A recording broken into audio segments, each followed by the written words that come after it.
একজন content creator হওয়া অত সহজ নয়। আরে দেখ না কিভাবে সোশ্যাল মিডিয়াতে আমি ভিডিও বানাই, ব্লগ করে ব্লগ করে রাত দিন মনে অনলাইনে পড়ে থাকি, এসে মুদ্রা করে দেয় অনলাইনে, খোদ্দারা কিছু হবে না।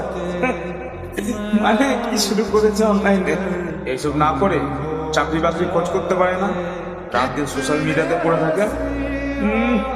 মানে কি শুরু করেছে, মা বাবাও কেমন সোশ্যাল মিডিয়াতে রাত দিন পড়ে থাকে। দেখলে তো বন্ধুরা, কন্টেন্ট ক্রিয়েটর হওয়া অত সহজ না। তুমি যখন কন্টেন্ট ক্রিয়েটর হওয়া শুরু করবে, মানে ভিডিও বানানো শুরু করবে, তুমি প্রথম কারোর সাপোর্ট পাবে না, নিজেকে একাই চলতে হবে। বন্ধু বান্ধব, আত্মীয় স্বজন কেউ সাপোর্ট করবে না, সবাই হাসাহাসি করবে। তাই নিজেকেই নিজের মতন করে এগিয়ে চলতে হবে, নিজেই ভিডিও বানাতে হবে, কেউ পাশে থাকবে না।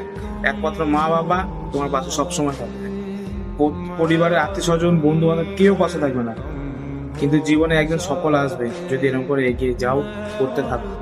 আমিও শুরু করেছি কন্টেন্ট বানানো, আমি এরকমটাই ভেবে করছি যে আমার একদিন পাশে কেউ থাকবে না, একদিন সবাই পাশে থাকবে যখন আমি সফল হবো।